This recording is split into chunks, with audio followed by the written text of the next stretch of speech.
noches y bienvenidos un día más a este espacio de entrevistas que realizamos, como todos ustedes ya muy bien conocen, aquí en Intraalmería Televisión, siempre tras el informativo. En la jornada de hoy viernes, para cerrar la semana, se encuentra con nosotros el secretario provincial general del Partido Socialista aquí en la provincia de Almería, Juan Antonio Lorenzo. Juan Antonio, muy buenas noches. Buenas noches, ¿qué tal? ¿Cómo estáis? Bienvenido a Intraalmería Televisión. Muchas gracias. Un placer tenerte una vez más con nosotros aquí. Muchos temas encima de la mesa. Habéis retomado de nuevo en el Congreso de los Diputados, el pasado hace un par de días, la primera toma de contacto. ¿Cómo ha sido la primera toma de contacto? Así, bien dicho.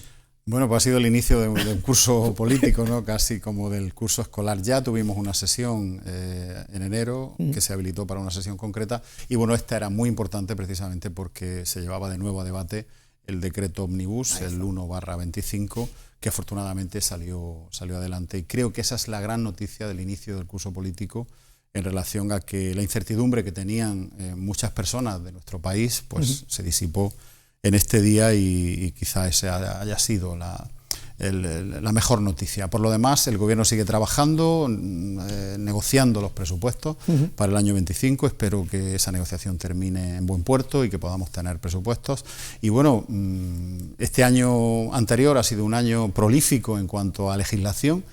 Se han aprobado 25 leyes en el Parlamento español, a pesar de la dispersión política, ¿no?, que hay, y de que son leyes que hay que negociarlas cuerpo a cuerpo, como se suele decir, pero bueno, es verdad que se impone el diálogo de una mayoría que quiere que el país progrese, y eso precisamente es lo que está ocurriendo, que el país está progresando y bueno, el Parlamento coopera también a la hora de legislar cuestiones que son importantes para los ciudadanos.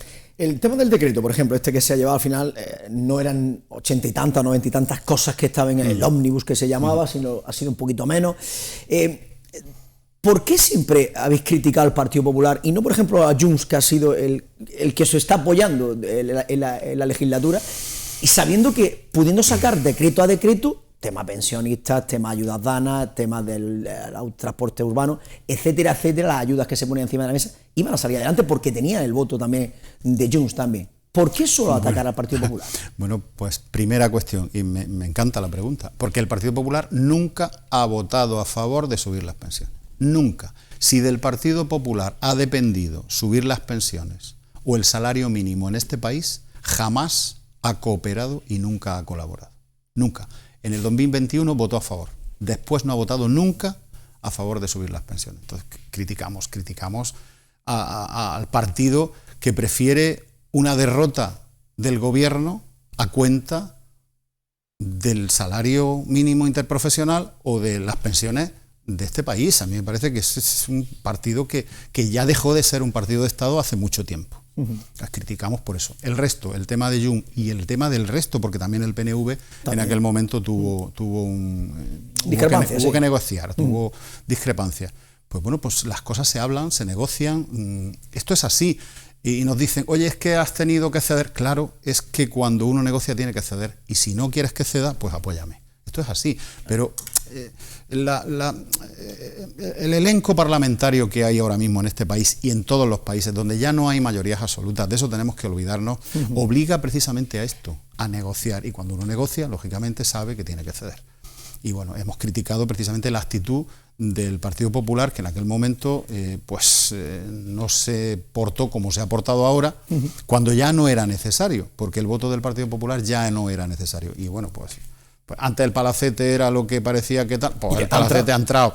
O por ejemplo hubo bulos del Partido Popular en tanto en cuanto que hablaban de que se subía el IVA de los alimentos. No, el IVA volvió a donde estaba cuando ya no era necesario, y hubo argumentos que fueron peregrinos, precisamente está demostrado, intentando perjudicar al gobierno a cuenta y tomando como rehenes a 12 millones de españoles que necesitaban la subida de la pensión. Hablemos del salario mínimo interprofesional, que ha vuelto a subir, pero escuchando a los miembros del gobierno, de un partido y de otro, finalmente van a tener que pasar por IRPF. Si no, yo no lo sabía, dice la vicepresidenta, la otra vicepresidenta dice que sí lo sabía. O sea, ¿se sabía, no se sabía? ¿O eso también es una negociación? Volvemos a lo mismo, claro. Dos partidos políticos que en este caso generan un gobierno de coalición que tienen en algunos casos desacuerdos, lógicamente, y que hay que negociarlos y hablarlos. Aquí hay una cosa muy clara. En el año 24 y en el 23, todas las personas que cobraban más de 1.184 euros estaban de alguna manera ya cooperando en el IRPF, ¿no? Eran cooperantes, eran pagadores ya de IRPF. La buena noticia es que el salario mínimo interprofesional ha crecido tanto, un 61% en estos últimos años de gobierno del Partido Socialista, que ya llega un momento que tienen que cotizar. Eso no es malo, cotizar no es malo, tributar, perdón, mejor dicho, ¿no? Sí. Tributar no es malo, ¿por qué? Porque los tributos son los impuestos que nos hacen a todos iguales, que pagan nuestros colegios, nuestras universidades públicas, que pagan nuestras infraestructuras, nuestras carreteras, nuestros AVE. Tributar es algo que es solidario, que nos iguala en parte, con lo cual el hecho de que ahora el salario mínimo haya crecido tanto es la buena noticia, tanto que empieza a tributar. En una parte muy pequeña, hay que decirlo, y solo el 20%, pero es que el año pasado las personas que no eran perceptoras del salario mínimo interprofesional, y que tenían unos ingresos de 1.184 euros, estaban tributando, con lo cual ahora sí, eso... Sinceramente, creo que hay negociaciones para intentar que no sea tan... que no sufran tanto quizá las personas más vulnerables, pero realmente la explicación es sencilla. Es sencilla de que a partir de unos módulos concretos se tributa, y si el salario mínimo ya está por encima de esos módulos, pues yo diría bienvenido o bienvenidas las personas que en este caso han podido ver incrementados sus ingresos hasta el punto de que deben de cotizar, deben de tributar IRPF. Pero la imagen, te digo, Juan Antonio, en la situación, una ministra dice una cosa y la otra que está al lado dice no, eso no es así, que cada uno tiene que sacar la cabeza como... Son las desavenencias de dos formas de entender la cuestión. En cuanto al tema tributario que te digo, los impuestos que a todos nos sirven para igualarnos, para ser cada día más iguales. Hacienda, la otra ministra, al final Hacienda somos todos, ¿no? Y bueno, es lógico que haya cierta discrepancia. Bueno, yo creo que eso no es más que una anécdota, que estas cosas se hablan, y estoy seguro que al final habrá una solución favorable. Hablabas del tema de los presupuestos. ¿Es verdad, ya podemos decir que ya se están negociando estos presupuestos y que hay posibilidad real de que pueda haber presupuestos después de 2 años que están siendo prorrogados? Sí, hay negociaciones en todas las bandas. Ten en cuenta que allí hay 7 grupos con los que negocian.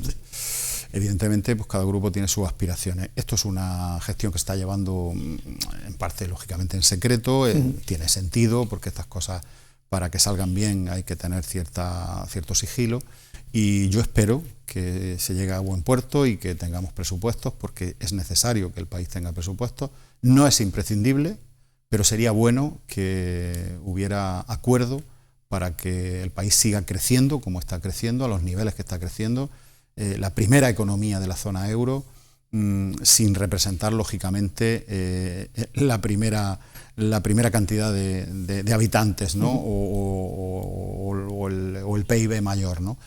Ahora mismo 1 de cada 3 empleos que se crean en la Unión Europea lo está creando España. En España se están mirando muchas economías de la zona euro, sobre todo también porque tenemos el precio de la energía más barata, el 30% más barata que la Unión Europea. Eso está originando que vengan empresas electrointensivas a instalarse en este país. La cosa va, la economía funciona, y España ahora mismo es un país que va bien, ¿no? España va bien. Yo hacía el otro día un artículo que emulaba aquella frase de Aznar. Ahora sí que va bien España, y si hay presupuestos, pues mucho mejor. Uno de los problemas fundamentales que está existiendo ahora en toda España es el tema de la vivienda. ¿Se puede atajar finalmente esta situación del tema de la vivienda, aunque hay una ley en la que no se utiliza esa ley, no se está aplicando? La vivienda, el mercado de la vivienda no se regula por sí mismo. Eso ya está a la vista. ¿Y eso quién lo está sufriendo? Pues la gente que necesita una vivienda, los jóvenes, ¿no? Entonces, decía el otro día el presidente del gobierno, Pedro Sánchez, que no podemos estar en la ley de la selva. El mercado de vivienda hay que intervenirlo. Y hay una ley, lógicamente respetando a los actores, ¿no? Sí. Pero hay una ley que el gobierno de España se dio y que se aprobó por mayoría en el Congreso de los Diputados, con lo cual es una ley que no puede gustar más o menos, pero es una ley que es perfectamente legal y democrática. Hay una intención y una coyuntura por parte de las comunidades autónomas del Partido Popular de esquivar la ley, de no estar aplicándola, ¿no? Por ejemplo, en las cuestiones de zonas tensionadas. Yo estoy en la Comisión de Vivienda del Congreso de los Diputados y veo lo que está pasando en toda España. En Cataluña, que se está aplicando la ley y están declarando zonas tensionadas en algunos sitios, el precio del alquiler ha bajado un 4%. Un 4%, no es que sea una barbaridad, pero por lo menos no ha subido, ¿no? En Almería, capital, la vivienda ha subido casi un 9%. Un 9% el precio de la vivienda, el alquiler no te digo, y la demanda ha subido un 40% en Almería. ¿Qué está haciendo el Partido Popular en Almería y en muchos más sitios?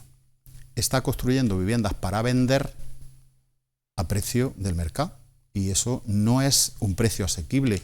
Una vivienda de 80-90 metros cuadrados que cueste 200.000 euros, aunque sea protegida, a mí me parece que no es solucionar el problema, porque eso es competir con el mercado libre. La vivienda tiene que ser en alquiler para que sea asequible.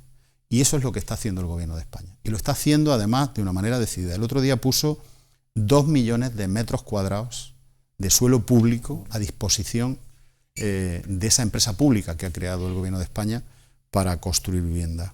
Alrededor, creo recordar, de alrededor de una cantidad muy importante de dinero público también, no sé si eran 3.000 millones de euros también para esa empresa pública, para que se empiece a construir vivienda. Y te voy a dar un dato. En el año 18, con gobierno de Mariano Rajoy, el presupuesto destinado a vivienda del Gobierno de España eran 473 millones. En el presupuesto 23, que es el último que pudo aprobar este gobierno, la cantidad son 3.400 millones de euros. Y otro dato que te voy a dar. De toda la vivienda pública que se está construyendo ahora mismo en Andalucía, el 75% del coste lo está pagando el Gobierno de España. Con lo cual, los ayuntamientos, las comunidades autónomas, esta que la gobierna el PP, legalmente y democráticamente, deberían de ponerse a trabajar, que ya está bien, en buscar suelo público y en construir vivienda asequibles de alquiler. Y el Gobierno de España paga el 75%. ¿Qué estamos haciendo? Para no estar trabajando ya en esos temas, para no estar destinando suelo público a esos temas, para no estar pidiendo ya la ayuda del gobierno para empezar a construir vivienda, lo digo, en alquiler, porque la intención del gobierno también es que no se pierda nunca la propiedad pública de una gestión pública. Si estamos pagando el 75% de lo que cuesta, ¿cómo luego lo vendemos y acabamos perdiendo la propiedad? Creo que el concepto también de pertenencia y de querer comprar, que es una cuestión histórica que viene de muy atrás en nuestro país, eso en el resto de Europa no existe. La gente alquila con normalidad, tiene la seguridad de estar en su casa, que es su casa toda la vida, y el día que no la necesita, pues no la revende, vuelve a valer para otra persona, sobre todo para las personas jóvenes que ahora mismo son las que necesitan. La vivienda, la verdad que se puede hablar mucho. Ahora mismo, fíjate, el 60% de las viviendas que se compran en España, el 60% se paga a tocateja. O sea, que la gente lo ha visto como un tema de inversión. Claro. Cuando la vivienda es un derecho constitucional. Por tanto, hay que intervenir en el mercado, porque el mercado no se regula solo, ya lo estamos viendo, cada vez crecen más los precios, cada vez hay más gente que necesita una vivienda y no puede adquirirla, y esa ley venía a paliar eso, ¿no? Posiblemente tenga algún defecto la ley, no lo sé, pues que se corrija, ¿no? Pero la ley, las comunidades autónomas del PP ya deberían de estar aplicándola, y eso paliaría, de alguna manera, el gran problema que se ha convertido en el principal problema, sobre todo entre los jóvenes, el tema de la vivienda. El Gobierno de España está decidido a que esto se pueda solucionar. Tema sanidad. Tema sanitario. En la provincia de Almería, ayer teníamos salía a los medios de comunicación el parlamentario andaluz del Partido Socialista, José Luis Sánchez Teruel, asegurando y dejando claramente, además con un vídeo encima de la mesa, en el que por las tardes, pues la mayoría de los centros hospitalarios pues están vacíos, que es que parece que no trabaja nadie. Pero es así. Esto es un problema global en Andalucía, efectivamente. Tenemos instalaciones sanitarias de primer orden y, sin embargo, los médicos están operando en las clínicas privadas. ¿Qué está ocurriendo? ¿Por qué estamos derivando tanto dinero a la privada? Esto yo pienso que es por dos motivos. Uno, no hay capacidad de gestión por parte del personal del gobierno de Moreno Bonilla. No saben, no pueden. Puede ocurrir, no pueden o no saben gestionar. Y segunda parte, quieren beneficiar a algunos de sus amigos, puede ser, y de hecho hay un juzgado de Sevilla que está investigando esa derivación masiva de dinero público a dedo a 6 empresas concretamente de toda Andalucía, saltándose las condiciones legales para hacerlo, ¿no? Utilizando un decreto que estaba ya derogado, el decreto de emergencia. Nada más que en eso ya te puedes imaginar lo que está ocurriendo. Aquí hay una derivación absoluta hacia la privada que no entendemos, o si la entendemos será por estos dos motivos que te acabo de decir: incapacidad y luego intención de beneficiar a un tercero. ¿La falta de profesionales? La falta de profesionales existe porque no hay buenas condiciones para los profesionales. Porque el otro día, mira, yo tuve un accidente, por hablar así un poco, tuve un accidente en el pie esta Navidad. Que, no sé, alguna gente nos accidentamos cuando estamos de vacaciones. Tenemos un ojo que no. La desgracia. Y fui a que me curaran al centro de salud. Me atendió una chica, una ATS, enfermera, y le pregunté: oye, ¿qué tal? ¿Cómo estás? No te conocía, era en Serón, ¿no? Pues nada, estoy aquí. ¿Qué tipo de contrato tienes? Pues tengo un mes de contrato. O sea, una chica con un mes de contrato, en el momento que en Murcia le ofrezcan 3 años, pues se va a ir, y a un médico le va a ocurrir lo mismo. Y eso es lo que está pasando. Los contratos que se están haciendo en la sanidad pública son contratos, yo diría, peregrinos. No estamos fijando personal en la sanidad pública. ¿Qué ocurre? Pues se van a la privada, lógicamente, por las tardes, y los profesionales tienen que buscar esa manera de hacerlo. Con lo cual, a mí me parece que muy mal se está dando la cosa. Muy complicado va a ser recuperar la sanidad pública y universal para los andaluces y las andaluzas. El Partido Popular ha decidido, es su estrategia, lo está haciendo en Madrid, lo hizo en Valencia, y lo está volviendo a hacer en Valencia, y ahora lo aplica en Andalucía, una fórmula de, yo digo, subcontratar nuestros derechos. O sea, la sanidad pública es un derecho, y este derecho se le está cediendo a terceros, a los que no votamos, son empresas, se está cediendo a cambio de dinero, un dinero público que viene, por cierto, más que nunca del Gobierno de España, y se está utilizando para derivarlo a la privada. Eso es un error, porque estamos perdiendo calidad, porque esta gente está pensando, lógicamente, en ganar dinero, es lógico, son una empresa, están pensando en eso, y la sanidad pública se ha deteriorado una barbaridad. Eso es un hecho. Es un hecho. Los últimos 6 años, la sanidad pública en Almería, en Andalucía, se ha deteriorado. Ya no conocemos ni siquiera el listado de las pruebas diagnósticas. O sea, ahora mismo yo tengo casos reales. Un compañero, le hacen un TAC, se lo hacen, ¿no? Sí.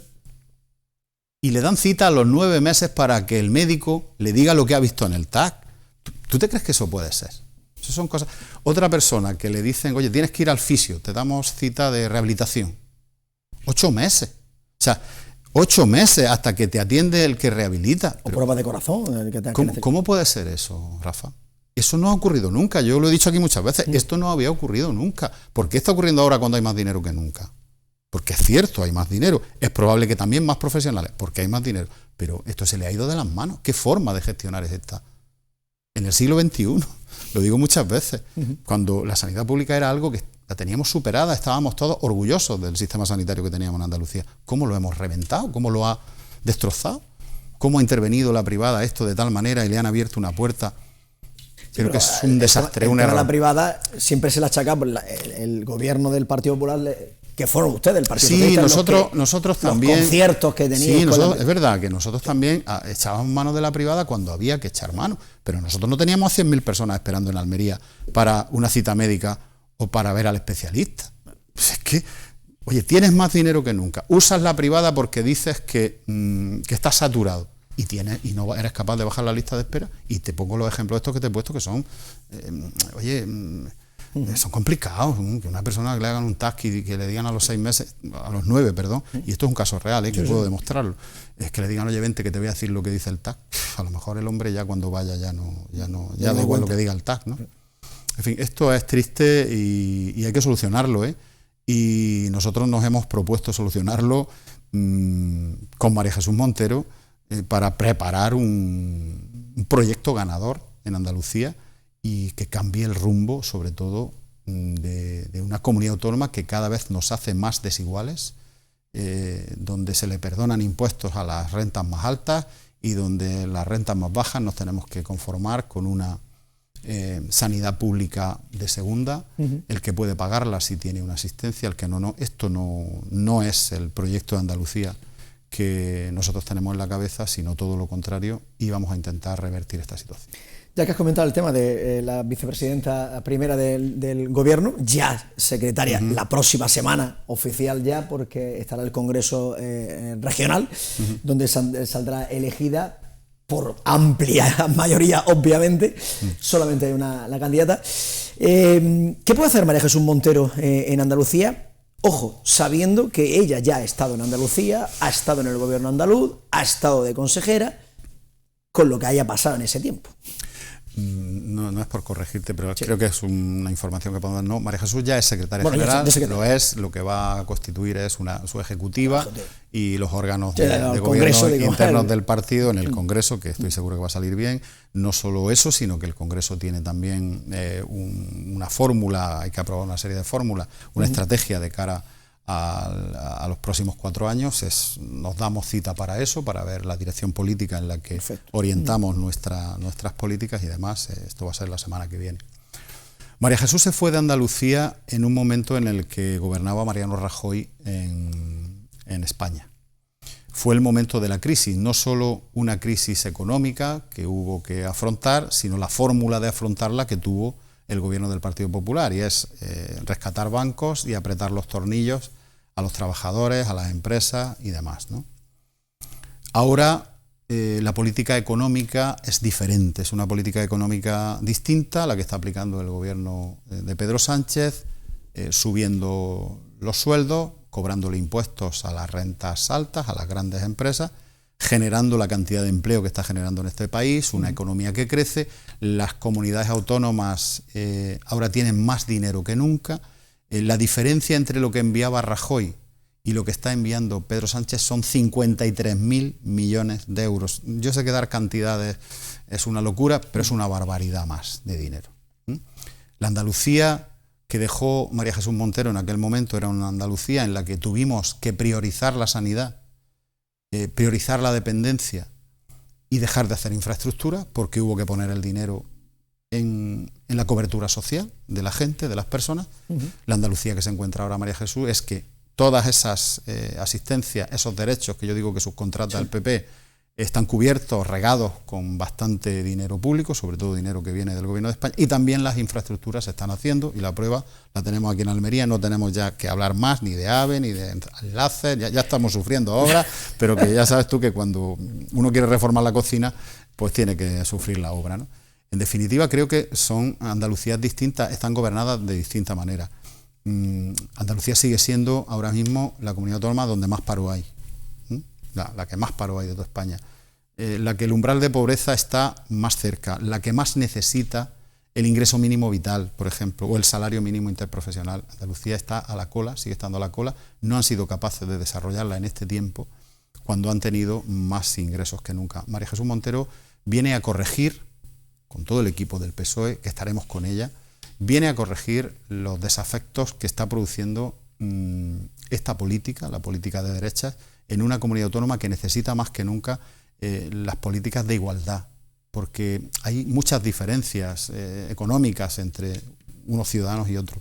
Aquí es necesario aplicar políticas de izquierdas, políticas progresistas, como las que está aplicando Pedro Sánchez en este país, donde el empleo crece, donde hay una cobertura social para las personas que lo necesitan y donde la economía va bien. No sé, las fórmulas históricas del Partido Popular no están dando resultados en Andalucía. En España sí. Vino María Jesús Montero la pasada semana, era algarrobico. Lo va a tirar el gobierno de España, pero ha sido una cosa sorprendente, ¿no? Es decir, hay que expropiar ahora, y todo este tiempo. Bueno, nos sorprende el que... Se ha buscado una solución que es el inicio de la demolición del hotel. Una solución es pues todo lo que está inundando la zona de dominio público marítimo, pues va a expropiar el gobierno de España, costas, el Ministerio de Transición Ecológica va a expropiar una parte porque la considera suya en el dominio público, y esa va a ser la primera parte que se va a derribar. Después la Junta de Andalucía y el Gobierno de España tienen un convenio para derribar el resto que, según comentaba el otro día María Jesús, quiere activarlo de entrada y de facto porque, lógicamente, Es un edificio que, bueno, pues que tiene una sentencia, vamos a llamarle, de demolición en parte, y que hay que terminar la maraña jurídica que ahora mismo impregna esa cuestión. La Junta de Andalucía ya ha dicho que es una cuestión del ayuntamiento, ya veremos de quién es. El caso es que no está la cosa para empezar a quitarse de en medio. Moreno Bonilla tiene presupuesto este año, presupuesto 1 millón de euros para la demolición del Algarrobico. ¿Era postureo o definitivamente se va a poner y se va a sentar a negociar para que definitivamente podamos quitar y olvidar ya esa cuestión, ese crespón negro que nos puso Greenpeace, ecologistas, que también, bueno, cerca del Parque Natural y tal? Carboneras es un municipio que se ha transformado, últimamente se cerró la central térmica. Carboneras se transforma en un municipio sostenible, con inversiones del Gobierno de España. Espero que vengan muchas más para cambiar la dinámica de un municipio que antes era un municipio donde se contaminaba en una central térmica y bueno, y había algunas irregularidades, vamos a llamarle, en temas urbanísticos en la cuestión del Algarrobico, por lo menos discutible, vamos a llamarle de esa manera. Carboneras cambia y la estructura del municipio es distinta, es un municipio sostenible. Creo que eso puede beneficiar mucho más al turismo, que es el futuro de la provincia de Almería y también de Carboneras, con un parque natural alrededor y un municipio precioso, bello, para disfrutarlo, y no para que sea un municipio donde vayan los graneles y donde estemos perjudicando o estemos contaminando el medio ambiente con la producción energética. La última, Juan Antonio, estamos fuera de tiempo, 30 segundos tan solo. Son muchos temas, podríamos estar aquí hablando muchos más temas. Lo siento. Pero simplemente, ahora María Jesús Montero, ya secretaria general del Partido Socialista, la siguiente le toca a las provincias. ¿Tienes pensado volver a optar a ser secretario general en la provincia de Almería o no toca en estos instantes? Bueno, yo creo que debemos de dejar pasar el Congreso Regional, es lo que toca, tenemos que hacer un buen Congreso. Hay una ponencia marco que es lo que estructura la política, que se tiene que extender después a todas las provincias. Estamos trabajando en eso. Yo siempre he estado, desde que empecé en política hace 25 años, siempre he estado a disposición de mi partido, y también a los sitios que he llegado ha sido de una manera democrática. Por tanto, estoy a disposición también de los militantes y las militantes de la provincia de Almería. Cuando llegue el momento, veremos cómo analizamos la situación, y estaré, como siempre digo, a disposición de mi partido, pero también de mi provincia, ¿no? Y también de mi pueblo y de mi comarca y de mi provincia, porque estar en un partido no es ni más ni menos que intentar mejorar la vida de las personas. Algunos lo concebimos así desde que fuimos alcaldes, luego he sido diputado, he estado también en el Parlamento andaluz, ahora en el Congreso de los Diputados, y siempre estoy intentando trabajar por Almería, por nuestra tierra. Así que seguiré en esa línea y ya veremos si será desde la Secretaría General o de cualquier otro sitio. Juan Antonio Lorenzo, como siempre, secretario provincial del Partido Socialista, aún secretario provincial, ha sido un placer. Aún todavía. Aún todavía. Sabes que tienes las puertas abiertas de esta casa. En cuanto tu agenda te lo permita, nuevamente por aquí. Muchas gracias, Rafa. Gracias. Creo que hemos tocado un montón de temas. Quedan muchos más. Seguramente nos han quedado otros y en el momento que lo estimes, aquí estaremos. En un mes, te espero por aquí. Gracias. Muchas gracias, buenas noches. Pues nada más, amigos, hasta aquí la entrevista de la jornada de hoy. Como siempre, nosotros ya volveremos el próximo lunes a partir de las 9 de la noche aquí en Interalmería Televisión, en el espacio de la entrevista. A todos nada más que nos queda desearles que pasen una feliz noche y un buen fin de semana.